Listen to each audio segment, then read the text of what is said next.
Hey, welcome back.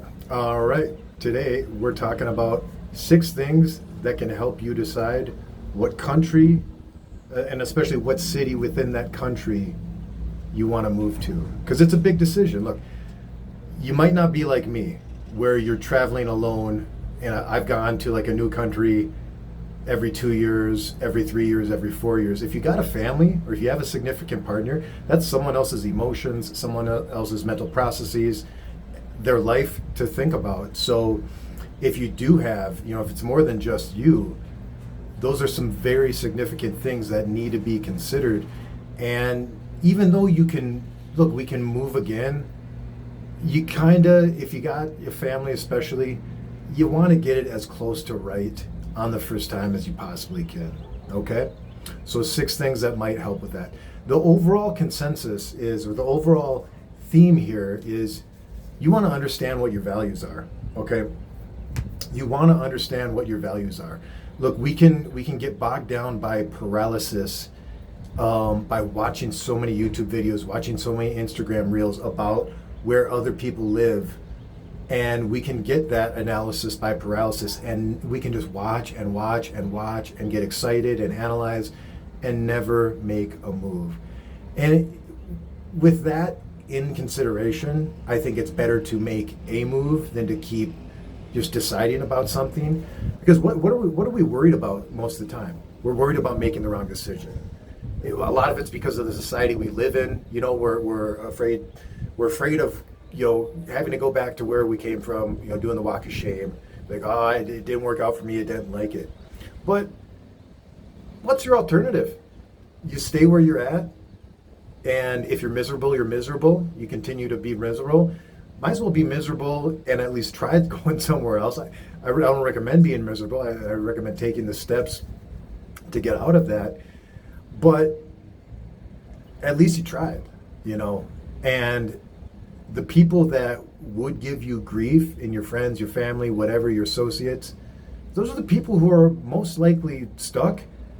And I bet if you really take a deep thought and time to consider them, if they're like that all the time, do you really want people that are like that with your major life decisions? Like, that's how they react to it. So,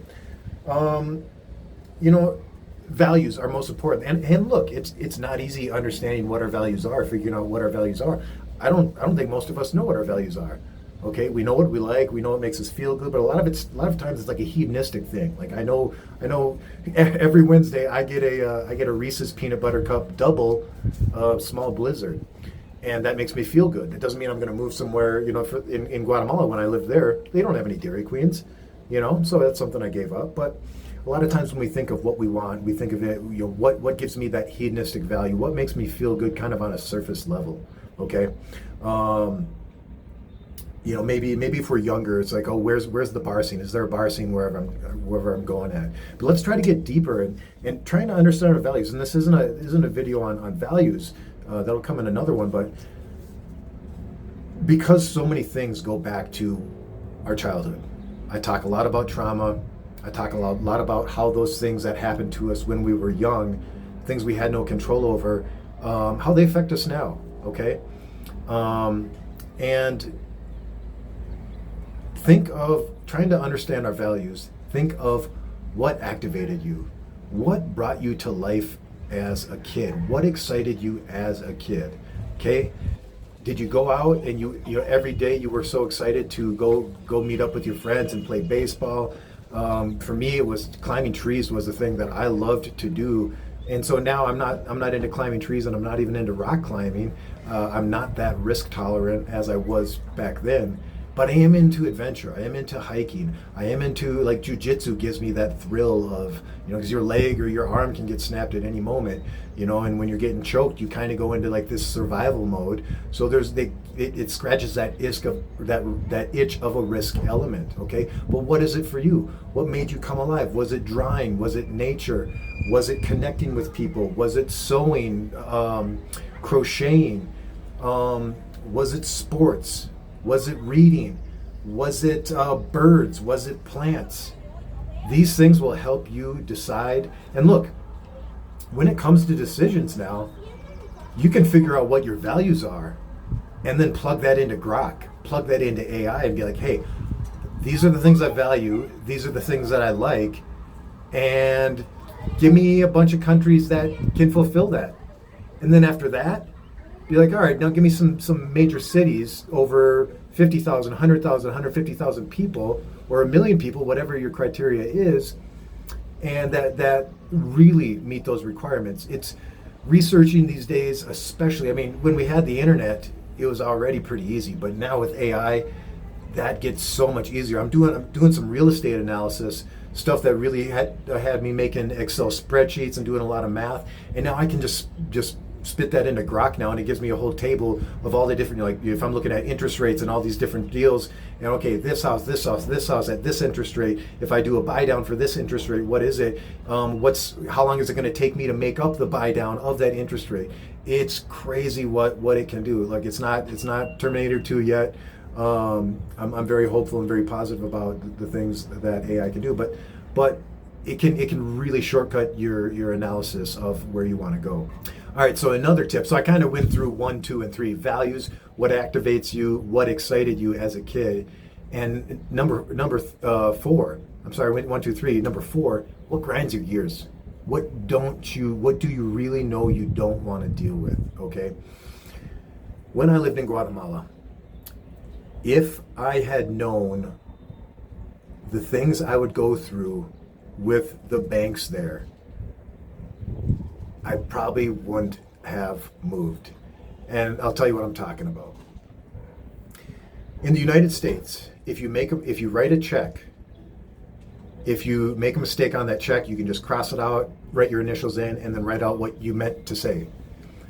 There's so many times where I would go to the bank because as a non-resident, you can't get a bank account in quetzales, which is their currency. So I had a bank account there, but it was in dollars. And so when I would pull out money, I would write a check to myself and then go to the bank. Everything on a check in Guatemala and a lot of Latin America has to be absolutely perfect. It can't be creased in the corner, and that goes with dollar bills too. If you want to exchange US dollars for the local currency, in a lot of countries, the dollars that you give either have to be 20s or 100s, and they have to be as crisp, almost as crisp as they just came off the printing press. No creases, no pen marks, no rips, no tears, no nothing. They are so picky, and a lot of it, they tell you it's because of the drug trafficking, the narco stuff. They want to make counterfeiting and exchanging money as hard as possible. There's other reasons, but when there's so many times where I went to the bank with one check. My fault. Okay, I had to take that, but I would even sometimes after I had to go home a few times, I would even do it in front of them, and I said, "Is everything right?"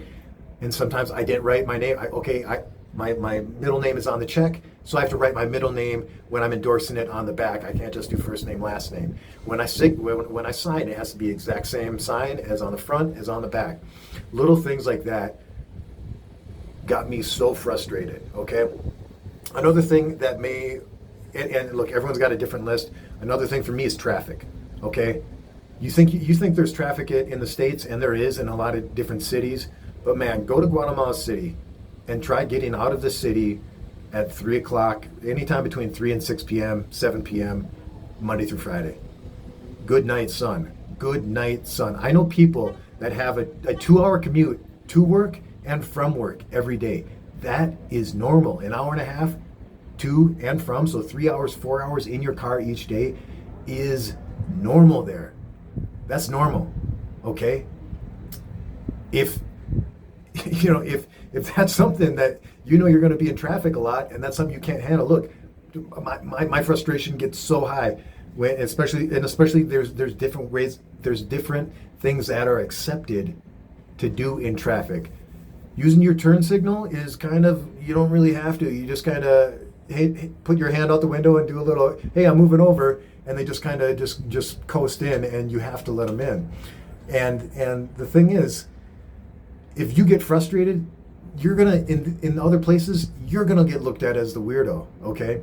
Another thing, it's not really. It just took some getting used to. It's not something that frustrates me. But at restaurants in the U.S., we're so used to, we sit down, They come get our drinks, our appetizers. Then they bring that back. They come get our order, and then they keep checking in on us like every 5-10 minutes, right?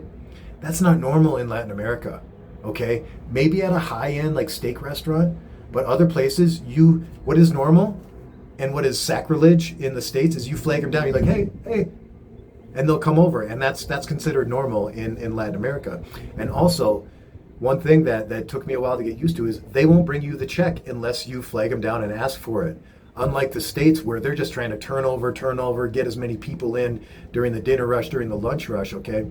Things like that are things that you may not know how much they frustrate you until you go to another country, okay? So what really does grind your gears, all right? And make a list of things that you absolutely cannot tolerate, okay? If you're into this is a great thing. If you're into politics, if you like talking about politics, try moving to Latin America, okay? They do not care about what is going on in the U.S. There's a curiosity, and especially around election time.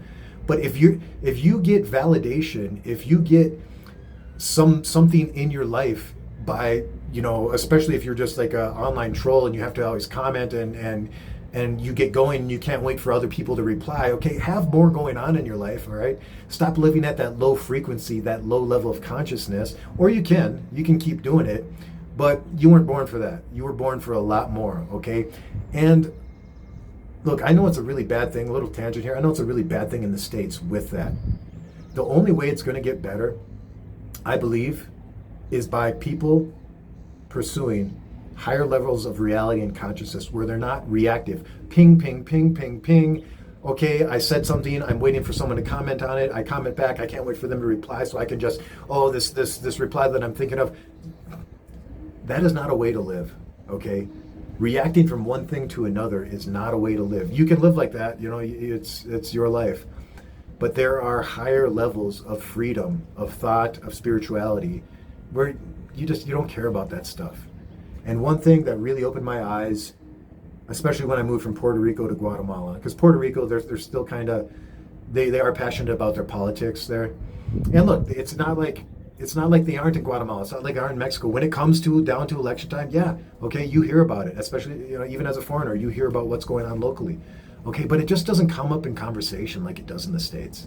Okay, it's not a qualifying question. Okay, are you a Biden supporter? Are you a Kamala supporter? Like when people first meet you, are you a Trump supporter? Like, get the hell out of here. Is that the first that's happened to me in expat groups in other countries? I go to a meetup and they're like, "Oh, are you an X supporter? Are you a Y supporter?" And I'm like, I'm out of here. I'm nice. I smile, and I'm like, I'm not gonna hang out with these people. If that's what's important to you, I know you're already in a constantly reactive state of mind. All right, because that's low level frequency. Another thing, all right, super important. Okay, I talk a lot about finance on this channel, so I'm assuming that a lot of people watching are in positions where they want to be better financially. Okay, and you're also interested in travel, and you also might be interested in jiu-jitsu. That's what I talk about here. But moving to a locale of lower cost of living can have a tremendous impact on if you're in debt, on what we talked about in the previous video, on how you can attack that debt. If you have more money that you're keeping from your paycheck, because you're not spending as much on rent, utilities, or food, that's a bonus. That's a win. If your debts are paid off and there's more money in your paycheck that you're putting to savings or you're putting to whatever, and now you're going out, once a month for a steak dinner, and you never did that in your life. You have the extra money, okay? You've increased your lifestyle a little bit responsibly, all right? Moving to a lower cost of living has that ability to unlock so much for you. But my caution with that is most of the videos and most of the reports out there, because they want to get their eyes on the video, on the report, they want you to watch it for as long as possible. So usually they're giving you like the apartment prices of the lower end apartments, okay? This is what an apartment costs here, but in reality, That's what like the lowest apartment costs there. Look, not every place.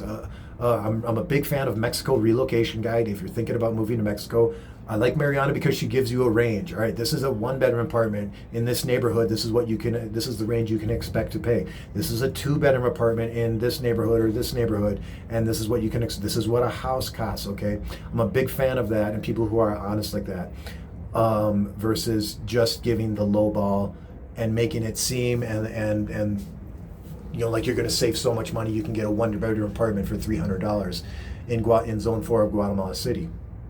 You might, okay. It also might be advertised as a one-bedroom apartment, but it's a studio. Okay, another thing to consider. And another helpful tip to identify. This is just a general tip, but to identify and help you when you're making your move or when you're planning out your move. Do you have the savings? Do you have a runway? If you have a remote job that will allow you to work in another country, you're good, Have some savings already, because it's going to take you some money to move down there. It's going to take you some money to find a place, to put in a deposit, a security deposit. You might have to put the first month rent or the last month's rent and the security deposit, unless you have a fiadora, which is someone who can vouch for you, kind of like a cosigner on I believe it's a fiadora, which is kind of like a cosigner on a loan. If you default on the lease, they go after the person who vouched for you. Otherwise, expect to pay the last month and the security deposit before you move in, okay? And you also pay the first month rent. A little hack with that is you can usually negotiate better deals with people if you offer to pay the whole year in one chunk. Make sure it's a reputable person. Make sure it's going to be a genuine lease written up by a lawyer, notarized, and it's an apartment that you want, okay? But I've had that experience in Guatemala and Mexico where I have offered to pay. It's an apartment I know I want. And I've said, hey, I see that you want this. I'm willing to give you whatever, $100 less per month. In when it translates to the US, $100 less per month, but I'm going to give you everything in the first month, okay? Or I'm going to everything all at once before I move in. Usually what I do is I say I'll pay it all by the end of the first month, because it's hard to move larger amounts of money. You got to do remitlies. You got to use wires. You got to do all this different stuff. And that may be another thing. That's just kind of an added bonus tip. Is not just the banks. Are you willing to deal with not the headaches, but just the extra steps it takes for a lot of things? Okay, to send money to yourself. Are you gonna get a Charles Schwab debit card because it has no ATM fees internationally? Okay, that's an option I use. But there's a lot of other options. Okay, if you don't use that, are you going to send yourself a Remisa or a Western Union, MoneyGram, Remitly every so often? How are you going to move money around? If it's a big purchase, if you end up buying a house, which you shouldn't do until you've lived there at least a year and figured out where you want to live, how are you going to move that big amount of money down there? You go to your bank in the U.S. to wire it, they're going to ask you a lot of questions. It's not impossible. It's not a no, but they're just going to ask you a lot of questions. Okay, so that's the advice. A lot of things need to, when it comes to a big life decision about like this, you want to understand your values and you want to align a location with your values. Okay, for me, what I value is peace. I value reading a book. I value a nice coffee. And you could say these are more like surface level wants, but I value activity. I value health. I value exercise. So do I have access to fresh produce? Do I have access to markets? Is there a jiu-jitsu academy nearby? Is there a lot of places where I can walk? Is it safe to walk? Is it nice? Is there nice things to look at, trees and shade and people out with their dogs when I walk? Okay, I value that stuff. Is there people? Is there places to connect with? Again, I will say it, one of the most under talked about, under advertised things when it comes to traveling, when it comes to moving somewhere, is the importance of building your social circle. Look, I'm not knocking people who just move somewhere and then all they do is hang out with the expat community, the other Americans and Canadians. Nothing wrong with that, okay? But also, like, why are you moving? I really question folks. I'm not judging their life, but it's like, if you're going through all this effort to move somewhere, to get away from somewhere, to move to something new, to enhance your life, there can be richness and so much value in having friends of another country, of another culture. And I've met some of the most amazing people. I've had some of the most amazing experiences. And it's helped me understand more about that culture and to surprise myself, and it sparks my curiosity to know more, and it's helped my Spanish. And I have just met some lovely people from doing that. And I know some people that really don't get too much outside of the expat American Canadian community. And they're more than welcome to do that. Okay, so we'll leave it at that. Values super important. Okay, what grinds your gears, super important. Cost of living, super important. And do you have the savings? Okay, do you have a runway of 3, 6 months, a year? The more the better. Okay, but you got to have at least minimum 3 months. But even there, if you don't have a job, if you're gonna either transfer your business or start a business here, that's not a lot. Okay. Another thing is if you want to work there, remember if you want to move somewhere and work in the country, you got to have a skill. You got to stand out. Okay, if you just want to go somewhere and bartend or waitress or whatever, you're competing with the locals who will likely accept a lower wage than you. Okay, you're not going to compete with that. All right, so we'll leave it at that. tropicalplanb@gmail.com. If you want to consult with me, if you want to unlock whatever's blocking you mentally, emotionally, spiritually from making that move, from making that next step, whether it's to another country or getting to the next level in life, tropicalplanb@gmail.com. Thanks for watching. Take care.